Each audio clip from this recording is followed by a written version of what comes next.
ಹೋಗೋಣ. ಇಲ್ಲ, ಅಲ್ಲೇ ಶೂಟಿಂಗ್ ಮಾಡಬೇಕಾಗಿತ್ತು, ನಮ್ಗೆ ಪರ್ಮಿಷನ್ ಸಿಗಲಿಲ್ಲ. ನಮ್ಮ ಪ್ರಕಾಶ್ ಸರ್ ಅಂತೂ ಇರೋ ಸಖತ್ತು ಪ್ರಯತ್ನ ಮಾಡಿದ್ದಾರೆ, ಅದಕ್ಕಂತೂ ಅಲ್ಲೇ ಮಾಡಬೇಕು ಅಂತ. ಆದರೆ ಮಾಡೋಕ್ಕಾಗ್ತಿರ್ಲಿಲ್ಲ ಬಿಡಿ, ಒಂದೇ ದಿವಸಕ್ಕೆ ನಮ್ಮ ಪ್ಯಾಕಪ್ ಮಾಡಿ ಕಳ್ಸಾರ. Hello sir, hi. ನಿಮ್ಮ ಒಂದು ಸಣ್ಣ ಇಂಟ್ರೊಡಕ್ಷನ್ ಮತ್ತು ಜೇಸಿಯಲ್ಲಿ ನಿಮ್ಮ ಪಾತ್ರದ ಬಗ್ಗೆ ಒಂಚೂರು ಪರಿಚಯ ಮಾಡ್ಕೊ. ಸಲಗ ಭೀಮ ಹಂಗೆ ಮಾಡ್ತಾ ಫಸ್ಟ್ ಟಗೂರ್ ಹಂಗೆ ಸೂರ್ಯ ಸರ್ ಜೊತೆ ನಾನು ಅವಾಗಿಂದ ಇದ್ದೀನಿ, ನಿಮಗೂ ಗೊತ್ತು. ನಾನು ಕೆಲಸ ಮಾಡ್ತಾ ನಾನು ಬೇಸಿಕ್ಲಿ ಆರ್ಟ್ ಡೈರೆಕ್ಟ್ರು, ಆರ್ಟ್ ಕೆಲಸ ಮಾಡ್ತೀನಿ. ಮಾಡ್ತಾ ಜೇಸಿ ಕತೆ ಬಂದಾಗ ಸರ್ ನಾನೇ ಫಸ್ಟ್ ಆರ್ಟ್ ಡೈರೆಕ್ಟ್ರ್ ವರ್ಕ್ ಮಾಡಬೇಕಿತ್ತು. ಅವಾಗ ಬೇರೆ ಬೇರೆ ಸಿನಿಮಾ ಕಾರಣದಿಂದ ಮತ್ತು ವರ್ಕ್ ಮಾಡೋಕ್ಕಾಗಲಿಲ್ಲ ಅದು. ಆಮೇಲೆ ಆ್ಯಕ್ಟಿಂಗ್ ಯಾರು ಮಾಡಮಲ್ಲಣ ಅಂತಂದ್ರು. ನನ್ನ ಸಲಗ ಭೀಮ 2 ಹಿಟ್ಟಾಗಿತ್ತು, ಬಟ್ ನನ್ನ ಕತೆ ತುಂಬ ಚೆನ್ನಾಗಿತ್ತು. ಸರ್ ಯಾರು ಆ್ಯಕ್ಟ್ ಮಾಡಂತ ಹೇಳಿದ್ದು ಅಂದರೆ ಯಾರು ಸರ್? ಈ ಸಿನಿಮಾಗ ಎಲ್ಲ ಇವು ಆಗಿರೋದು 2 ಸಿನಿಮಾ ಹಿಂದೆ. Okay, 2 cinema. ಫಸ್ಟ್ ಯಾರು ಆ್ಯಕ್ಟ್ ಮಾಡಂತ ಹೇಳಿದ್ದು ಯಾರು? ವಿಜಯ್ ಸರ್.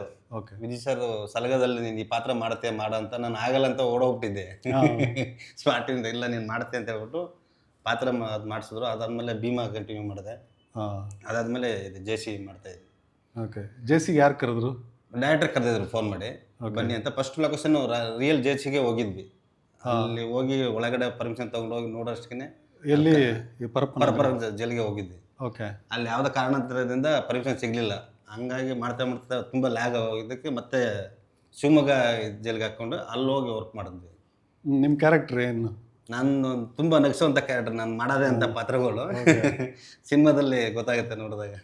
ಜೇಸಿ ಒಳಗಡೆ ಇರ್ತೀರಾ ಅಥವಾ ಹೊರಗೆ ಇರ್ತೀರಾ? 2 ಕಡೆ ಇರ್ತೀನಿ ಸರ್. ಓಕೆ ಓಕೆ, ಜೇಸಿ ಒಳಗಡೆ ಇರ್ತೀನಿ, ಹೊರಗಡೆ ಇರ್ತೀನಿ. ನಾನು ಬೇಸಿಕಲಿ ಥಿಯೇಟ್ರ್ ಆರ್ಟಿಸ್ಟು. ಆಮೇಲೆ ಬರ್ತಾ ಹಂಗೆ ನಮ್ಮದೊಂದು ಟೀಮ್ ಮಾಡ್ಕೊಂಡ್ವಿ. ಟೀಮ್ ಆಯಿತು, ನಾನು ನವೀನ ಜನ, ಧನಂಜನ್ ಚಿಕ್ಕಣ್ಣ, ಅದೆಲ್ಲ ಒಂದು ಟೀಮ್ ಇತ್ತು. ಆಮೇಲೆ ಗುಲ್ಟು ಆಯಿತು ಸಿನಿಮಾ 2018. ಅದಕ್ಕಿಂತ ಮುಂಚೆ ನಾನು ಸೀರಿಯಲ್ ಮಾಡ್ತಿದ್ದೆ, ಸೀರಿಯಲ್ ಸಣ್ಣ ಪುಟ್ಟ ಕ್ಯಾರೆಕ್ಟರ್ಗಳು ಮಾಡ್ತಿದ್ದೆ. ಆಮೇಲೆ ಗುಲ್ಟು ಆಯಿತು. ಗುಲ್ಟು ಆದಮೇಲೆ ಒಂದಷ್ಟು ಸಿನಿಮಾಗಳು ಬಂತು, ಮಾಡಿದ್ವಿ, ಎಲ್ಲ ಡಬ್ದಲ್ಲಿದೆ. ಅಂದರೆ ತುಂಬ ಗುಲ್ಟು ಆದಮೇಲೆ ಇದೊಂದು ತುಂಬ ಒಳ್ಳೆ ಟೀಮು. ಫಸ್ಟ್ ಆಫ್ ಆಲ್ ಒಳ್ಳೆ ಟೀಮ್ ಇದು. ಆಮೇಲೆ ಒಳ್ಳೆ ಕ್ಯಾರೆಕ್ಟ್ರು ಸಿಕ್ತು.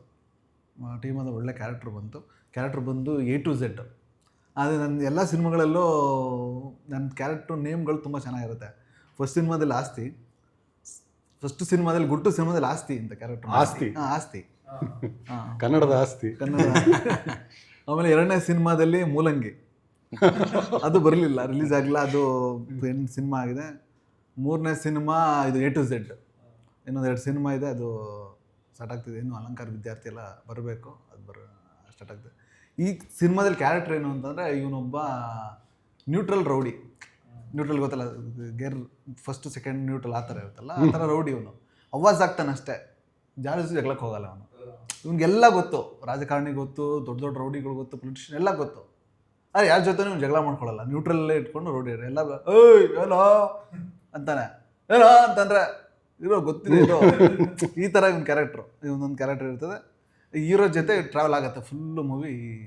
ಈ ಕ್ಯಾರೆಕ್ಟ್ರು A to Z ಅನ್ನೋ ಕ್ಯಾರೆಕ್ಟ್ರು ಟ್ರಾವೆಲ್ ಆಗುತ್ತೆ. ನಾನು ಒಂದು ಡಾರ್ಕ್ ಫೇಸಲ್ಲಿದ್ದೆ. ಇದಕ್ಕೆ ಮುಂಚೆ ಯಾವುದೋ ಒಂದು ತುಂಬ ಹೋಪ್ಸ್ ಜಾಸ್ತಿ ಇರೋಂಥ ಒಂದು ಪ್ರಾಜೆಕ್ಟ್ ಮಾಡಿದ್ದೆ. ಅದು ಮುಗ್ಗರ್ಸ್ ಬಿದ್ದಿತ್ತು. ಆವಾಗ ಕಾಲ್ ಬಂತು. ಸಾಮಾನ್ಯವಾಗಿ ನನಗೆ ಏನಂದರೆ ನನ್ನ ಸರ್ಕಲ್ ಮಾತ್ರನೇ ಕರೆಯೋದು, ಅಂದರೆ ಭಟ್ರು ಅಥವಾ ಸೂರಿ. ಅಂದರೆ ಸೂರಿ ಸಿನಿಮಾಗಳೇ ನಾನು ಜಾಸ್ತಿ ಆ್ಯಕ್ಟ್ ಮಾಡಿರೋದು.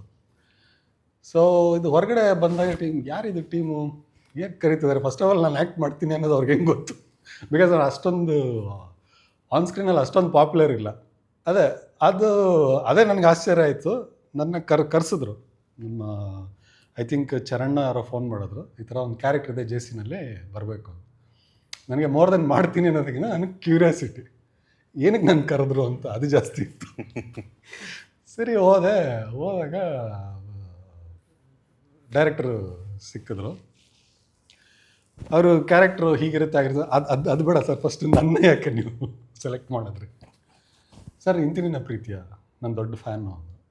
ನಾನು ಇಂತಿನಿನ ಪ್ರೀತಿಯ ನನ್ನ ಕ್ಯಾರೆಕ್ಟರ್ ನೆನ್ಪಿಟ್ಕೊಂಡಿರೋರು ಒಬ್ರು ಇದ್ದಾರೆ ಅಂತ ನನಗೆ ಫಸ್ಟ್ ಅವಾಗ ಅನ್ನಿಸ್ತು. ಬಿಕಾಸ್ ಅದು ಅಂದರೆ ಅಫ್ಕೋರ್ಸ್ ಏನಂದರೆ ಅದು ಹೀರೋ ಹೀರೋಯಿನ್ ಲೈಫ್ ಜರ್ನಿಗೆ ಟ್ವಿಸ್ಟ್ ಕೊಡುತ್ತೆ ಕ್ಯಾರೆಕ್ಟ್ರ್, ಬಟ್ ಜಾಸ್ತಿ ಸೀನ್ಸ್ ಇಲ್ಲ. ನನಗೆ ಓಕೆ ಗುಡ್, ಅದನ್ನು ನೆನ್ಪಿಟ್ಕೊಂಡು ಕರೆಸಿದ್ರಲ್ಲ ಅಂತ ಖುಷಿ ಆಯಿತು. ಆಮೇಲೆ ಏನು ಈ ಕ್ಯಾರೆಕ್ಟ್ರು ಹಂಗೆ ಹಿಂಗೆ ಅಂದ ತಕ್ಷಣ ಅದು ರೌಡಿ ಅಂತ ಅಂದರು. ರೌಡಿ ಇದು ಯಾವುದೋ ನಾನು ಮಾಡಿರಲಿಲ್ಲ, ನನಗೆ ಸ್ವಲ್ಪ ಡೌಟ್ ಇತ್ತು. ರೌಡಿ ಹೆಂಗೆ ಸೂಟ್ ಆಗ್ತೀನಿ, ನಾನು ಸೂಟ್ ಆಗ್ತೀನ ಕೇಳಿದಾಗ ಸರ್ ಎಷ್ಟು ಥರ ರೌಡಿಗಳಿರ್ತಾರೆ. ಇವಾಗ ಇವ್ರು ಹೇಳಿದ್ರೆ ರೇಡಿಯೋಸ್ ಇರ್ತಾರೆ, ಓದ್ಕೊಂಡಿರೋರು ಇರ್ತಾರೆ ರೌಡಿಗಳು, ಮಾತಾಡದೇ ಇರೋರು ಇರ್ತಾರೆ, ಆವಾಜ್ ಹಾಕೋರು ಇರ್ತಾರೆ. ಸೊ ನಂದು ಯಾವ ಥರ ಅಂದರೆ ಸ್ವಲ್ಪ ಓದ್ಕೊಂಡಿರೋ ರೌಡಿ ಆ ಥರ ಬರುತ್ತೆ. ಸ್ವಲ್ಪ ಗಜಲ್ಸ್ ಅದು ಇದೆಲ್ಲ ಇಂಟ್ರೆಸ್ಟ್ ಇರುತ್ತೆ. ಜಡೇಜಾ ಅಂತ ಕ್ಯಾರೆಕ್ಟ್ರು ಅಂತ ಹೇಳಿದ್ರು. ಆವಾಗ ಓಕೆ ಅಂದರೆ ನನಗೆ ಗೊತ್ತಿಲ್ಲದೆ ಇರೋದೇನೋ ಮಾಡೋಕ್ಕೆ ಹೋಗ್ತೀನಿ ಅಂತ ಅನ್ನಿಸ್ಲಿಲ್ಲ ಆವಾಗ. ಸೊ ಇದೆಲ್ಲ ಇಟ್ಕೊಂಡು ಕಾರಣಾಂತರಗಳಿಂದ ಅವನು ರೌಡಿಸಮ್ ಬಂದಿರ್ತಾನೆ ಅಂತ ಅದು ಬ್ಯಾಕ್ ಸ್ಟೋರಿ. ಸೊ ಆಮೇಲೆ ಖುಷಿ ಆಯಿತು. ಆ್ಯಂಡ್ ಸ್ಕ್ರಿಪ್ಟು ಅವ್ರಿಗೆ ನಮ್ಮ ಡೈರೆಕ್ಟ್ರಿಗೆ ಹೆಂಗೆ ಅಂದರೆ ಬಿಗಿನಿಂಗ್ ಟು ಎಂಡ್ ನೀವು ಎಬ್ಬಿಸ್ಬಿಟ್ಟು ಕೇಳಿದ್ರು ಸರ್ ಈ ಸೀನ್ ಆದಮೇಲೆ ಏನು ಅಲ್ಲಿಂದ ಎಂಡ್ ತನಕ ಆರಾಮಾಗಿ ಹೇಳ್ತಾ ಅಷ್ಟು ಟ್ರಾವೆಲ್ ಮಾಡಿದ್ದಾರೆ ಸ್ಕ್ರಿಪ್ಟ್ ಬಗ್ಗೆ. ಅದು ನನಗೆ ಖುಷಿ ಆಯಿತು. ಆಮೇಲೆ ಇನ್ನೊಂದು ನಂದು ಹೆಂಗೆ ಅಂದರೆ ನನಗೆ ಸ್ಕ್ರಿಪ್ಟ್ ಮೊದಲೇ ಬೇಕು. ಈ ಸ್ಪಾಟಲ್ಲಿ ಕೊಟ್ಬಿಟ್ಟು ಏನಾದ್ರು ಸಡನ್ನಾಗಿ ಮಾತಾಡು ಅಂತಂದರೆ ನನಗೆ ಸ್ವಲ್ಪ ಇದಾಗತ್ತೆ. ಸ್ವಲ್ಪ ಈ ಅಂದರೆ ದೊಡ್ಡ ಮಾತದು ಈ ಮೆಥಡ್ ಆ್ಯಕ್ಟಿಂಗ್ ಅಂತಾರಲ್ಲ, ಸ್ವಲ್ಪ ಆದರೆ ನನಗೆ ಮೊದಲೇ ಬೇಕು, ರಾತ್ರಿನೇ ಬೇಕು ಸ್ಕ್ರಿಪ್ಟು, ಅದು ನೀಟಾಗಿ ನೋಡ್ಕೊಂಡಿರಬೇಕು. ನಾನು ಆಮೇಲೆ ಇದನ್ನು ಹೆಂಗೆ ಮಾಡ್ಬೋದು ಆ ಥರ ಏನೋ ನಂದೇನೋ ಒಂಚೂರು ವರ್ಕ್ ಮಾಡ್ಕೋತೀನಿ. ಸೊ ಇಲ್ಲಿ ಕೇಳಿದ್ರೆ ಸ್ಕ್ರಿಪ್ಟ್ ಕೂಡ ರೆಡಿ ಇತ್ತು ನನಗೆ. ಸೂಪರ್ ಚೆನ್ನಾಗಿರುತ್ತೆ ಇದು ಅಂತ ಎಂಟ್ರಾದ. ಅದೇ ಥರನೇ ಇತ್ತು ಎಕ್ಸ್ಪೀರಿಯನ್ಸ್ ಕೂಡ ತುಂಬ ಚೆನ್ನಾಗಿತ್ತು. JCಯ ಜರ್ನಿ ಹೇಗೆ ಸ್ಟಾರ್ಟ್ ಆಯಿತು, ಆಡಿಷನ್ ಪ್ರೋಸೆಸ್ ಹೇಗಿತ್ತು ಅಂತ ಹೇಳ್ಬೋದಾ? ಸರ್ ಇದು ಬಂದು ಸಿನಿಮಾ ನೋಡಿದ್ರು, ಇದು ಕ್ಯಾರೆಕ್ಟರ್ ಆಸ್ತಿ ಕ್ಯಾರೆಕ್ಟ್ರಿಂದನೇ ಇದು ನೆಕ್ಸ್ಟ್ A to Z ಆಗಿದ್ದು. ಸಿನಿಮಾ ನೋಡಿ ಬನ್ನಿ ಒಂದ್ಸರಿ ಆಡಿಷನ್ಗೆ ಮಾತಾಡೋಣ ಅಂತಂದ್ಬಿಟ್ಟು ಆಮೇಲೆ ಕರೆದು ಹೋಗಿ ಆಡಿಷನ್ ಕೊಟ್ಟೆ. ಆಡಿಷನ್ ಕೊಟ್ಟು ಓಕೆ ನೀವೇ ಮಾಡಬೇಕು ಅಂತ ಮಾಡೋಣ ಅಂತಂದ್ಬಿಟ್ಟು ಸ್ಟಾರ್ಟ್ ಆಗಿ ಮಾಡಿದ್ದು. ಇದು ಇವರೇ ಮೋಸ್ಟ್ಲಿ ನಮ್ಮ ಡೈರೆಕ್ಟರ್ ಸರೇ ಸೆಲೆಕ್ಟ್ ಮಾಡಿದ್ದು ಅನ್ಕೋತೀನಿ. ಇವರು ನೋಡಿ ಡೈರೆಕ್ಟರ್ ಟೀಮ್ ಮತ್ತು ಹೀರೋ ಪ್ರಖ್ಯಾತ್ ಸಾರು ಇವರೆಲ್ಲ ಕ್ಯಾರೆಕ್ಟ್ರು ಮಾಡ್ಸೋಣ ಚೆನ್ನಾಗಿ ಮಾಡಿದ್ದಾರೆ ಅದರಲ್ಲಿ ಅಂತ ಮಾಡಿಸಿದ್ದು. ಆ್ಯಕ್ಚುಲಿ ಫಸ್ಟ್ ದಿನ ನಮ್ಮದು ಒಂದು ಅಪಾರ್ಟ್ಮೆಂಟ್ ಅಂಡರ್ ಕನ್ಸ್ಟ್ರಕ್ಷನ್ ಅಪಾರ್ಟ್ಮೆಂಟು ಕನಕಪುರದಲ್ಲಿತ್ತು, ಅಲ್ಲಿ ಶೂಟಿಂಗು. ಸೊ ನಾನು ಬೇಗನೆ ಹೋಗ್ಬಿಟ್ಟಿದ್ದೆ. ಮಿಕ್ದವರೆಲ್ಲನೂ ಹಿಂದಿನ ದಿವಸ ಶೂಟಿಂಗ್ ಇತ್ತು. ಸೊ ಅವರೆಲ್ಲ ಸ್ವಲ್ಪ ಲೇಟಾಗಿ ಬಂದರು. ಬಂದಮೇಲೆ ಇವ್ರನ್ನ ಫಸ್ಟ್ ನೋಡಿದ್ದು ಅಲ್ಲೇ ನಾನು. ಆ್ಯಂಡ್ ಏನಂದರೆ ಇವ್ರು ಗುಲ್ಟು ಅಂಥ ಒಳ್ಳೆ ಕ್ಯಾರೆಕ್ಟರ್ ಮಾಡಿದ್ರು ನನಗೆ ರೆಕಗ್ನೈಸ್ ಮಾಡೋಕ್ಕಾಗಲಿಲ್ಲ. ನಾನು ಶೂಟಿಂಗ್ ಕಡೆಯವರು ಇವರು ಅಂದ್ಕೊಂಡು ಮಾತಾಡಿಸ್ತಾ ಇದ್ದೀನಿ. ಇವರು ನಾವು ಆರ್ಟಿಸ್ಟ್ ಅಲ್ವ ಅಂತ ಇವ್ರು ಮಾತಾಡಿಸ್ತಾ ಇದ್ರು. ನನಗೆ ಸೀನಲ್ಲಿ ಕ್ಯಾಮ್ರಾ ಎದುರುಗಡೆ ಬರೋವರೆಗೂ ಇವ್ರು ಆರ್ಟಿಸ್ಟ್ ಅಂತ ನನಗೆ ಗೊತ್ತಿಲ್ಲ. ಆಮೇಲೆ ಇನ್ನೊಂದು ನೀವು ಹೇಳಿದ್ರಲ್ಲ ಅದು ಲೇಟಾಗೆಲ್ಲ ಬಂದರು ಅಂತ, ಅದಕ್ಕೊಂದು ಕಾರಣ ಇದೆ. ನಮ್ಮ ಡೈರೆಕ್ಟ್ರಿಗೆ ಹೆಂಗೆ ಅಂತಂದರೆ ಅವ್ರಿಗೆ ಆ್ಯಕ್ಷನ್ ಅನ್ನೋದು ಮಾತ್ರ ಗೊತ್ತು, ಪ್ಯಾಕಪ್ ಗೊತ್ತಿಲ್ಲ ಅವ್ರಿಗೆ. ಗೊತ್ತಿಲ್ಲ ಸತ್ತೋಗ್ಲು. ಇದು ಸುಮ್ಮನೆ ಬಿಲ್ಡಪ್ ಕೂಡ ಕೇಳ್ತಾ ಇಲ್ಲ. ಬೆಳಿಗ್ಗೆ 6 ಗಂಟೆಗೆ ನಾವು ಬಂದು ಸೆಟ್ಟಲ್ಲಿ ನಿಂತ್ಕೊಂಡ್ರೆ ನಾಳೆ ಬೆಳಿಗ್ಗೆ 6 ಗಂಟೆಗೆ ಪ್ಯಾಕಪ್ ಮಾಡಿದ್ದೀವಿ ಸ್ಮಶಾನದಲ್ಲಿ ಶೂಟಿಂಗ್ ಎಲ್ಲ ನಡೀತಾ ಇತ್ತು. ಹೆಂಗೆ ಅಂತ ಅವರೆಲ್ಲ ಆರಾಮಾಗಿರೋರು. ಸರ್ ನಿಮ್ಮ ನಿದ್ದೆಗಿದ್ದೆ ಊಟ ಗಿಟ್ಟ ಎಲ್ಲ ಸೇರುತ್ತಾ ಒಳಗಡೆ ಅಂತ ಅವ್ರು ಹಂಗಲ್ಲ. ಇಲ್ಲ ಅವರು ಮತ್ತೆ ಕ್ಯಾಮ್ರಾಮನ್ ಸತ್ಯವಾಗಿ ಹೇಳ್ತೀನಿ, ಅವರು ಮತ್ತೆ ಕ್ಯಾಮ್ರಾಮನು ಅದ್ಭುತ ಕೆಲಸ ಮಾಡಿದ್ದಾರೆ. ನಾವು ಮಾಡಿದ್ದೀವಿ ಅಂತ ಹೇಳ್ಕೊಂಡ್ರೆ ಅವ್ರು ನಿಜವಾಗೂ ಅವ್ರಿಗೆ ನಿದ್ದೆ ಮಾಡ್ತಾರೋ ಮಾಡಲ್ವೋ, ಅವ್ರು ಇರೋದೇ ಹಿಂಗೋ, ಅವ್ರ ನಿದ್ದೆನೇ ಬರಲ್ವೋ ನಮ್ಗೆ ಎಷ್ಟೊಂದು ಸರಿ ಅನ್ಸೋದು. ಇಲ್ಲಿ ಚಾಮರಾಜಪೇಟೆ ಸ್ಮಶಾನದಲ್ಲಿ 2 ಡೇಸ್ ಹಂಗೆ ಆಗಿದ್ದು. ಇವತ್ತು ಬೆಳಿಗ್ಗೆ ಅವರು ಆಕ್ಷನ್ ಹೇಳಿದ್ರೆ ನಾಳೆ ಬೆಳಿಗ್ಗೆ ಪ್ಯಾಕಪ್ ಹೇಳಿ ಎಲ್ಲ ಹೋಗ್ತಾ ಇದೀವಿ. ಸಾರಿ ಆಫ್ ದ ನೈಟ್ ಎಲ್ಲ ಶೂಟು. ನನಗೆ ಶಂಕರ್ ನಾಗ್ ಅವ್ರದ್ದೊಂದು ಎಪಿಸೋಡ್ ನೆನಪು ಬಂತು. ಅವರು ಹೀಗೆ ಅಂತ ಕಂಟಿನ್ಯೂಸ್ ಆಗಿ ಮಾಡೋರು ಶೂಟಿಂಗು. ಆಲ್ಮೋಸ್ಟ್ 36 hours ಏನಾಗಿದೆ ಅಂತ ಮಾಡ್ತಾ ಇದ್ದಾರೆ. ಯಾರೋ ಒಬ್ಬ ಬಂದ, ಸರ್ ನನ್ನ ಗಡ್ಡ ಎಲ್ಲ ಬಂದ್ಬಿಟ್ಟಿದೆ, ಕಂಟಿನ್ಯೂಟಿ ಹೋಗಿ ಶೇವ್ ಮಾಡ್ಕೊಂಬ ಶೂಟಿಂಗ್ ಮಾಡಿ. ಇಲ್ಲ ಇವರು ಅದೇ ಸೇಮ್ ಬಿಡಿ. ಅವರು ಮತ್ತೆ ಇವರು ಕ್ಯಾಮ್ರಾಮನ್ ಕಾರ್ತಿಕ್ ಸರ್ ಅಂತ ಅದ್ಭುತ ಸರ್. ಫಸ್ಟ್ ದಿನ ಹೋದಾಗ ಏನಾಯ್ತು ಅಂದರೆ ಇದು ಒಳಗಡೆ ಬಿಡ್ತಾ ಇಲ್ಲ ಸೆಕ್ಯೂರಿಟಿ. ಸೊ ಆಮೇಲೆ ಗೊತ್ತಾಯ್ತು ಏನಂದರೆ ಅವ್ರಿಗೆ ಬಂದಿಲ್ಲ ಅಂತ ಇನ್ಫಾರ್ಮೇಷನ್. ನನಗೆ ಪ್ರಖ್ಯಾತ್ ಅವ್ರದ್ದು ಇನ್ವಾಲ್ವ್ಮೆಂಟ್ ಹೇಳೋದಕ್ಕೆ ಇದು ನೋಟ್ ಮಾಡಿ ಇಟ್ಕೊಂಡಿದ್ದೆ, ಇದು ಹೇಳಲೇಬೇಕು ಅಂತ. ಸೊ ಎಲ್ಲ ಹೋಗಿದ್ದೀವಿ, ಕಾಯ್ತಾ ಇದ್ದೀವಿ. ನೀವಿದ್ದು ಅವತ್ತು? ನಾನಿದ್ದೆ. ಒಳಗಡೆ ಬಿಡ್ತಾ ಇರಲಿಲ್ವಲ್ಲ. ಆಮೇಲೆ ನನಗೆ ಏನು ಈ ಥರ ಆಗ್ಬಿಡ್ತಲ್ಲ, ಮೋಸ್ಟ್ಲಿ ಮಾಡ್ತಾರೆ ಶೂಟಿಂಗ್ ಇಲ್ವಾ. 5 ಗಂಟೆವರೆಗೂ ಆಯಿತು. ಪ್ರಖ್ಯಾತ್ ಅವ್ರು ಬಂದಿಲ್ಲ. ಈಗ ಅವ್ರದ್ದು ಸೂರ್ಯ ಅಂತ ಇಟ್ಕೊಂಡಿದ್ದಾರೆ, ಮೊನ್ನೆ ನೋಡಿದ್ರು ಸೂರ್ಯ ಪ್ರಖ್ಯಾತ್. ಓಕೆ. ಸೊ ನಮ್ಮ ಹೀರೋ ಕಾಣಿಸ್ತಾ ಇಲ್ಲ. ಏನಂತ ತಿಳ್ಕೊಂಡ್ರೆ ಅವ್ರು ಹೋಗಿದ್ದಾರೆ ಹೆಡ್ ಆಫೀಸ್ಗೆ. ಏನಾಗಿದೆ ಪ್ರಾಬ್ಲಮ್ ಅವರೇ ಮುಂದೆ ನಿಂತ್ಕೊಂಡು ಸಾರ್ಟ್ ಔಟ್ ಮಾಡಿ ಆಮೇಲೆ ನಮ್ಮನ್ನು ಒಳಗಡೆ ಬಿಡಿಸಿದ ಮೇಲೆ ಬಂದರು. ಅವಾಗ ಅಂದ್ಕೊಂಡೆ ಕರೆಕ್ಟ್ ಗುರು, ಒಳ್ಳೆ ಜವಾಬ್ದಾರಿ ತಗೊಳ್ಳೋಂಥ ವ್ಯಕ್ತಿ. ನನಗೆ ಸ್ಪರ್ಶ ಸುದೀಪ್ ಅವ್ರದ್ದು ನೆನಪಾಯ್ತು. ಅವಾಗ ಅವರು ಸ್ಪರ್ಶ ಟೈಮಲ್ಲಿ ಹೇಳೋರಂದ್ರೆ, ಅಂದರೆ ಫಸ್ಟು ಶೂಟಿಂಗಿಗೆ ಏನು ಬೇಕೋ ಎಲ್ಲ ಕರೆಕ್ಟಾಗಿದೆಯಾ ನೋಡಿಕೊಂಡು ಆಮೇಲೆ ಅವರು ಶಾರ್ಟಿಗೆ ಬರೋರು. ಪ್ರಖ್ಯಾತ್ ಅವ್ರದ್ದು ನಾನು ಹಂಗೆ ನೋಡ್ತಾ ಇದ್ದೆ, ಪ್ರೊಡಕ್ಷನ್ ಮ್ಯಾನೇಜರ್ ಜೊತೆ ಮಾತಾಡೋರು, ಏನು ಇವತ್ತು ಸೆಟ್ ಆಗಿದೆಯಾ ಅದು ಇದೆಲ್ಲ ನೋಡಿಕೊಂಡು ಆಮೇಲೆ ಬರೋರು. ಇಲ್ಲಿಗೆ ಬಂದ ಮೇಲೆ ಅವಾಗ ಸೀನಲ್ಲಿ ಇನ್ವಾಲ್ವ್ ಆಗೋದು. ಅವ್ರದ್ದು ನಮ್ಮ ಪ್ರೊಡಕ್ಷನ್ ಮ್ಯಾನೇಜರ್ ಒಂದು ಕಾಮಿಡಿ ಯಾವಾಗ ನಡೆಯೋದು, ಇದು ಸರ್ ಪೊಲೀಸ್ನವ್ರು ಇಟ್ಕೊಬಿಟ್ಟು ಅವರಲ್ಲಿ ನಾನೇನೋ ಮಾಡಲಿ ಇನ್ನು ಮಾಡೋದು ಇದು ಕೆಲಸ ಸರ್, ಅದಾಗ್ಬಿಟ್ಟಿದೆ ಸರ್, ಇದು ಏನು ಮಾಡೋದು ಸರ್, ಅದಕ್ಕೆ ಇದು ಬಂದಿಲ್ವಂತೆ ಸರ್, ಅದೇನೋ ಗಾಡಿಯಲ್ಲಿ ಕೆಟ್ಟ, ನಾನು ಏನು ಮಾಡಲಿ ಸರ್, ಲೊಕೇಶನ್ ಪರ್ಮಿಷನ್ ಆಗಿದೆಯದೇ ತಿರುಗೇನೋ ಒಳಗಡೆ ಬಿಡ್ತಾ ಇಲ್ವಂತೆ, ಹೇಳಿ ಸರ್ ನೀವು ಒಂದು ಮಾತು. ನಿಜವಾಗೋ ನಮಗೆಲ್ಲ ಒಳ್ಳೆ ಕಾಮಿಡಿ ಅದು. ಅಂದರೆ ಆ ಇನ್ವಾಲ್ವ್ಮೆಂಟ್ ನನಗೆ ಆಸ್ ಎ ಹೀರೋ ಆಗಿ ಯೂಶಲಿ ಏನಂದರೆ ನಾವು ಬಂದಿದ್ರು ನಮ್ಮ ಕ್ಯಾರವಾನಲ್ಲಿ ಅಷ್ಟಿತ್ತು ಇವರು. ಬಟ್ ಇದು ಒಳ್ಳೆ ಲಕ್ಷಣ. ಅಂದರೆ ಆ್ಯಕ್ಚುಲಿ ಒಬ್ಬ ಹೀರೋ ಅಂದರೆ ನಾವೇನು ಅನ್ಕೋತೀವಿ ಅಂದರೆ ಅವನೊಬ್ಬ ಲೀಡರ್. ಸೊ ಲೀಡರ್ಶಿಪ್ ಕ್ವಾಲಿಟಿ ಇರಬೇಕು. ಅದು ಪ್ರಖ್ಯಾತ ಅವರಲ್ಲಿ ನಾನು ನೋಡಿದೆ, ಅದು ಅವ್ರಿಗೆ ತುಂಬ ಹೆಲ್ಪ್ ಆಗುತ್ತೆ. Will be an asset to KFI definitely. ಅವ್ರ ಟೀಮು, ಪ್ರಖ್ಯಾತ ಅವ್ರದ್ದು ಟೀಮ್ ಇದೆ, ಅವರು ಅಷ್ಟೇ ತುಂಬ ಸಿನಿಮಾ ನೀಟಾಗಿ ಹೋಗೋಕ್ಕೆ ತುಂಬ ಬ್ಯಾಕ್ ಸಪೋರ್ಟ್ ಮಾಡಿದ್ರು. ಆಮೇಲೆ ನಮ್ಮದೊಂದು ದುರಾದೃಷ್ಟ ಏನಂದರೆ ನಮ್ಮ ಸೀನ್ಗಳಲ್ಲಿ ಯಾವುದೇ ಹೆಣ್ಣು ಮುಖ ಇಲ್ಲ. ಟೋಟಲ್ ಬರೀ ನಾನು ಇವ್ರ ಮುಖ ನೋಡ್ಬೇಕು. ನಿಮಗಿಲ್ಲ, ನಮ್ದೊಂದು ಸೀನ್ ಇದೆ, ಹೋಗಿ ಅದೃಷ್ಟ ಮಾಡಿದ್ದೀರಾ. Ice cream ತಿನ್ಸೋದಿಲ್ಲ. ಹೀರೋಯಿನ್ ನೋಡಿಲ್ಲ, ಮೊನ್ನೆ ಇದಕ್ಕೆ ಹೋದಾಗ ಗೊತ್ತಾಗಿರೋದು ನಮಗೆ, ತೆಗೆಟ್ಪುರಕ್ಕೆ ಹೋದಾಗ ಅವಾಗ ಗೊತ್ತಾಗಿರೋ ಹೀರೋಯಿನ್ ಇದಾರೆ. ನಾನು ಸೆಟ್ಟಲ್ಲಿ ಹೋದಾಗ ನಮಗೂ ಹೀರೋಯಿನ್ ಸೆಟ್ಟಲ್ಲಿ ನಾನು ನೋಡೇ ಇಲ್ಲ. ಶಿವಮೊಗ್ಗ ಹೋಗಿದ್ವಿ ಶೂಟಿಂಗು. ಅಲ್ಲಿ ಜೂನಿಯರ್ ಆರ್ಟಿಸ್ಟ್ನೆಲ್ಲ ಕರೆಸಿದ್ರು ಜೈಲ್ ಸೀನಲ್ಲಿ, ತುಂಬ ಜನ ಇದ್ದಾರೆ. ಸೊ ಸಾಮಾನ್ಯಕ್ಕೆ ಜೂನಿಯರ್ ಆರ್ಟಿಸ್ಟ್ ಏನಂದರೆ ಅವರು ಬಂದಾಗ ತಗೋತಾರೆ ಫೋಟೋಸ್, ಹೀರೋ ಜೊತೆ ತೊಗೋಬೇಕು, ಹೀರೋಯಿನ್ ಜೊತೆ ತೊಗೋಬೇಕು. ಹೀರೋಯಿನ್ ಇಲ್ಲ, ಅವ್ರಿಗೆ ಬರೀ ಹೀರೋ ಜೊತೆ ಫೋಟೋ ತೆಗೆದು ಹುಡುಕಿದ್ರು. ಡೈರೆಕ್ಷನ್ ಡಿಪಾರ್ಟ್ಮೆಂಟಲ್ಲಿ ಅಕ್ಷತಾ ಅಂತ ಇದ್ದಾರೆ, ಯಾರು ಹೇಳ್ಬಿಟ್ಟಿದ್ದಾರೆ ಇವ್ರು ಹೀರೋಯಿನ್ ಅಂತ. ಅವ್ರನ್ನ ಹೇಳ್ಕೊಂಬಂದು ಅವ್ರಿ ನಾನು ಹೀರೋಯಿನ್ ಮೇಡಮ್ ಇರ್ಲಿ, ಅವತ್ತೊಂದಿನಕ್ಕೆ ಅವ್ರು ಹೀರೋಯಿನ್. ಒಳ್ಳೆ ಕಾಮಿಡಿ. ಎಲ್ಲರೂ ಒಂದು 300-305 ಜನ ಜೂನಿಯರ್ ಆರ್ಟಿಸ್ಟ್ ಇದ್ರು, ಎಲ್ಲರೂ ತಗೋತ ಫುಲ್ ಗುಂಪಲ್ಲಿ ಇರ್ತೀವಿ. ಆಮೇಲೆ director sir first time heroine ಆಗಿ ಸೈನ್ ಮಾಡಿದೆ, ಹೀರೋಯಿನ್ ಆಗಿ ಫೋಟೋ ಶೂಟ್ ಮಾಡಿರೋಂಥ ಹೆಣ್ಣು ಅಕ್ಷತಾ. ಈಗ ಶಿವಮೊಗ್ಗದಲ್ಲಿ ಶೂಟ್ ಎಲ್ಲ ನಡೆದಾಗ ಉಳ್ಕೊಳೋದೆಲ್ಲ ವ್ಯವಸ್ಥೆ ಹೇಗಿತ್ತು? ಇಲ್ಲ, ಹೋಟೆಲ್ ಮಾಡಿದ್ರು, ಅದು ಒಂದು ಎಪಿಸೋಡ್ ಇದೆ. ಈ ಅಕ್ಷತಾ ಅವ್ರದ್ದು ಎಪಿಸೋಡ್ ಆದ್ಮೇಲೆ ಬಂದು ಶೆಡ್ಯೂಲ್ ಮುಗೀತು. ಸೊ ನಾವೆಲ್ಲ ಸೇರಿ ನಮ್ಮ ಶೆಡ್ಯೂಲ್ ಓಪನ್ ಮಾಡ್ಕೊಂಡ್ವಿ. ವಿಲನ್ ಆಗಿ ಮಾಡಿದ್ದಾರೆ ಪ್ರದೀಪ್ ರಾಕ ಅಂತ ಕ್ಯಾರೆಕ್ಟ್ರು. ಸೊ ಅವ್ರನ್ನ ಕೇಳಿದ್ರು ಏನು ಸೀನ್ ಆಯ್ತು ಇವತ್ತು ಅಂತ. ಹೇಳಿದೆ ಇವತ್ತು ಈ ಸೀನ್ ಆಯಿತು ಅಂತ. ಅವರು ಮಿಕ್ಕಿದ ಆ ಸೀನ್ ಆಯ್ತಾ, ಈ ಸೀನ್ ಆಯ್ತಾ, ಹಾಗಾದ್ರೆ ನಿಮ್ದು ಇನ್ನು 2 ಸೀನ್ ಇದೆ ಅಂದರು. ಅಲ್ಲ, ವಿಲನ್ಗೆ ಹೆಂಗೆ ಹೋದ್ರು ಶೆಡ್ಯೂಲು? ಆಮೇಲೆ ಗೊತ್ತಾಯಿತು, ಡೈರೆಕ್ಟ್ರು ಆಲ್ಮೋಸ್ಟ್ 2 ಇಯರ್ಸಿಂದ ಈ ಸ್ಕ್ರಿಪ್ಟ್ ಮೇಲೆ ವರ್ಕ್ ಮಾಡಿದ್ದಾರೆ, ಕಂಟಿನ್ಯೂಸ್ ಆಗಿ ವರ್ಕ್ಶಾಪ್ಸ್ ಮಾಡಿದ್ದಾರೆ. ನಾವೆಲ್ಲ ಆಮೇಲೆ ಸೇರಿದವರು, ನಿಮ್ಗೆ ಗೊತ್ತಿಲ್ಲ, ನೀವು ಮೊದಲೇ ಸೇರಿದ್ರೆ. ನಾನು ಮೊದಲೇ. ಸೊ ಎಲ್ರಿಗೂ ಗೊತ್ತಿದೆ ಕತೆ ಏನಾಗುತ್ತೆ ಬಿಗಿನಿಂಗಿಂದ ಎಂಡು. ಸೊ ಪ್ರತಿಯೊಬ್ಬರಿಗೂ ಗೊತ್ತಿದೆ. ನಾನು ಸೂಪರ್ ಗುರು, ಇದು ಈ ಥರ ಟೀಮಲ್ಲಿ ವರ್ಕ್ ಮಾಡ್ತಾ ಇರೋದು ನಮ್ದು ಅದೃಷ್ಟ ಅಂತ ಅನ್ಕೊಂಡು. ಸೊ ಈಗ ಡೈರೆಕ್ಟರ್ಗಳು ಕ್ಯಾರೆಕ್ಟರ್ ಬಗ್ಗೆ ಹೇಳಿದಾಗ ನಿಮಗೆ ನಿಮ್ಮ ಒಂದು ಪಾತ್ರದ ಬಗ್ಗೆ, ನಿಮ್ಮ ಒಂದು ಕ್ಯಾರೆಕ್ಟರ್ ಬಗ್ಗೆ ಏನು ಅನಿಸ್ತು? ಏನು ಅಟ್ರಾಕ್ಟ್ ಆಯಿತು ಆ ಕ್ಯಾರೆಕ್ಟ್ರಲ್ಲಿ? ಫಸ್ಟು ಕ್ಯಾರೆಕ್ಟ್ರಿಗಿಂತ ಮುಂಚೆ ಟೀಮ್ ಇಷ್ಟ ಆಗಬೇಕು. ಟೀಮ್ ಚೆನ್ನಾಗಿತ್ತು ಅಂತಂದರೆ ನಾವು ಇಲ್ಲ ಏನೋ ಮಾಡ್ತೀವಿ, ಅವ್ರು ಏನು ಹೇಳಿದ್ರು ನಾವು ಮಾಡೋಕ್ಕೆ ಒಂಥರ. ಟೀಮ್ ಚೆನ್ನಾಗಿಲ್ಲ ಅಂತಂದರೆ ನಿಮಗೆ ಆ್ಯಕ್ಟ್ ಮಾಡೋಕ್ಕೆ ಆಗಲ್ಲ.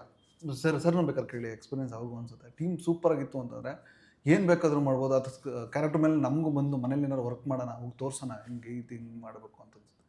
ಅವನ A to Z ಬಿಹೇವಿಯರು ತುಂಬ ಇಷ್ಟ ಆಯ್ತಿತ್ತು ನನಗೆ. ಆ ಕ್ಯಾರೆಕ್ಟರ್ ಬಿಹೇವಿಯರ್, ಅವ್ನು ಹೆಂಗೆ ನಡ್ಕೋತಾನೆ ಮತ್ತು ಎಲ್ಲ ತಿಳ್ಕೊಂಡು ಒಂಥರ ಈ ಮಾತಾಡೋದು, ಅಂದರೆ ಅವ್ನಿಗೆ ಅಷ್ಟು ನಾಲೆಡ್ಜ್ ಇರುತ್ತೆ. ಅದೇ ಹೇಳಿ ನಾನು ನ್ಯೂಟ್ರಲ್ ರೋಡ್, ಅವ್ನು ಜಗಳಕ್ಕೆ ಹೋಗಲ್ಲ, ಅವ್ನು ಹೊಡೆದಾಟ ಇಲ್ಲ. ಅವನು ಯಾವಾಗಲೂ ಒಂದು ಅಟ್ಯಾಕ್ ಮಾಡ್ತಾನೆ ಅಷ್ಟೇ. ಅವ್ನು ಏನಾರು ಹೇಳಿದ್ದು ಅವ್ರ ಬಾಸ್ ಹೇಳಿರೋದಕ್ಕೆ ಅಷ್ಟು ಬಿಟ್ಟರೆ ಬರೀ ಇದೇ ಥರ ಅವನು. ಒಂದು ಸ್ವಲ್ಪ ಒಳಗಡೆ ಒಂದು ಏನೋ ಮಾನವೀಯ ಇದೆ ಅಂತ ಹೇಳ್ತಾರೆ. ಯಾರೋ ಬಂದಾಗ, ಹೀರೋ ಬಂದಾಗ ಒಳಗಡೆ ಅವನೊಂದು ಸ್ವಲ್ಪ ಅಡ್ಜಸ್ಟ್ ಮಾಡಿಕೊಂಡು ಮೂವ್ ಆಗೋದು ಅವನ ಜೊತೆ, ಈ ಥರ ಒಂದು ಆ ಕ್ಯಾರೆಕ್ಟ್ರು.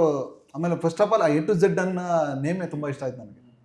ಆ character name A to Z ಅನ್ನೋದು. ಆಮೇಲೆ ನನಗೆಲ್ಲ ಸಿನಿಮಾದಲ್ಲೂ ಅದೇ ಥರ ಅನಿಸ್ತಿತ್ತು. ಈಗ ರಂಗ BM.Tech ಅದು ಮಾಡಿದ್ದೆ, ರಂಗ ಮಂದಿರ, ಅದರಲ್ಲೆಲ್ಲ ಕ್ಯಾರೆಕ್ಟರ್ ನೇಮೇ ಒಂಥರ ಚೇಂಜು. ಆಸ್ತಿ, ಮೂಲಂಗಿ, ರಂಗ BM.Tech ಏನೋ ಮರ್ತುಬಿಟ್ಟಿದ್ದೀನಿ ಸಾರಿ. ಇದರಲ್ಲಿ A to Z ಇನ್ನೊಂದರಲ್ಲಿ ಅಲಂಕಾರ ವಿದ್ಯಾರ್ಥಿಯಲ್ಲಿ ಚೇತು ಅಂತ ಒಂದಷ್ಟೇ, ಅದು ಬೇರೆ ಏನು ಇಟ್ಕೊಳಕ್ಕಾಗಲಿಲ್ಲ. ಈ ಥರ ಕ್ಯಾರೆಕ್ಟರ್ ನೇಮ್ಗಳು ಒಂಥರ ಇಷ್ಟ ಆಗ್ತಿತ್ತು ನನಗೆ. ಇದು ಫಸ್ಟ್ ಆಫ್ ಆಲ್ ಕ್ಯಾರೆಕ್ಟರ್ ನೇಮೇ ತುಂಬ ಇಷ್ಟ ಆಯ್ತು ನನಗೆ ಮೊದಲನೇದಾಗಿ. ಎರಡನೇದಾಗಿ ಕ್ಯಾರೆಕ್ಟರ್ ತುಂಬ ಚೆನ್ನಾಗಿತ್ತು, ಸರ್ ಹೇಳ್ಕೊಟ್ರು, ಮಾಡ್ಕೊಂಡು ಹೋದ್ವಿ ಅಷ್ಟೇ. ಆಮೇಲೆ ನನಗೆ ಏನಂದರೆ ಇವ್ರಲ್ಲಿ ಏನು ಇಷ್ಟ ಆಗುತ್ತೆ ಅಂದರೆ ಕ್ಯಾಮ್ರಾ ಮುಂದೆ ಬೇರೆ ಥರ ಮಾತು, ಕ್ಯಾಮ್ರಾ ಹೊರಗಡೆ ಆ ಥರದ್ದಿಲ್ಲ ಸ್ಟೈಲು. ಇವ್ರು ಅಲ್ಲೇ ಹೆಂಗೆ ಮಾತಾಡ್ತಾರೆ ಇಲ್ಲೇ ಹಂಗೆ ಮಾತಾಡ್ತಾರೆ. ನಾನು ಸುಮಾರು ಸಲ ಹೇಳಿದೆ ತುಂಬ ನ್ಯಾಚುರಲ್ ಆಗಿ ಮಾಡ್ತೀರಿ ನೀವು ಅಂತ. ಅದು ತುಂಬ ಇಷ್ಟ ಆಗುತ್ತೆ ನಿಮ್ಮಲ್ಲಿ. ಸರ್ ನಾನು ತುಂಬ ಗೊತ್ತಾಗ್ತೀವಿ ಸಿನಿಮಾದಲ್ಲಿ, ಅಂದರೆ ಯಾಕೆಂದರೆ ತುಂಬ ಜನ ಕ್ಲೋಸ್ ಆಗಲ್ಲ. ಮತ್ತು ಈ ಸಿನಿಮಾದಲ್ಲಿ ತುಂಬ ಜನ ಎಲ್ಲರೂ ಕ್ಲೋಸ್ ಆಗಿಬಿಟ್ಟಿರ್ತಾರೆ. ಅಂದರೆ ಈ ಸಿನಿಮಾದಲ್ಲಿ ಒಂದು ಸಿನಿಮಾದಲ್ಲಿ ಕ್ಲೋಸ್ ಆಗಲ್ಲ, ಕೆಲಸ ಮುಗಿಸ್ತಾರೆ, ಹೋಗ್ತೀವಿ ನಾವು. ಅಂದರೆ ಸರ್ ಬಂದಾಗ ಫಸ್ಟ್ ಫೋಟೋಶೂಟ್ ಇತ್ತು ನಂದು, ಸರ್ದು ಮತ್ತು ಹೀರೋಯಿನ್ದು ಮತ್ತು ರಾಕಬೈದು 5 ಜನ, ನಮ್ದು 5 ಜನ ಫೋಟೋಶೂಟ್ ಅಲ್ಲ ಅವತ್ತು ಆಫೀಸದ ಅವ್ರು ಫೋಟೋಶೂಟ್ ಇತ್ತು. ನನಗೆ ಸರ್ ಫುಲ್ ಶೇವ್ ಮಾಡಿಬಿಟ್ಟಿದ್ರು. ನಾನು ಅಜಯ್ ಅಸೋಸಿಯೇಟ್ ಇದ್ರು, ಯಾರವರು ಅಂತಂದರೆ ಇವರಲ್ಲ ಸರ್, ಅದೇ ಇಂತಿನ ಪ್ರೀತಿ ಮತ್ತು ಇದರಲ್ಲೆಲ್ಲ ಮಾಡಿದಾರಲ್ಲ ಅವರು ವಿಕಾಸ್ ಸರ್ ಅಂತ.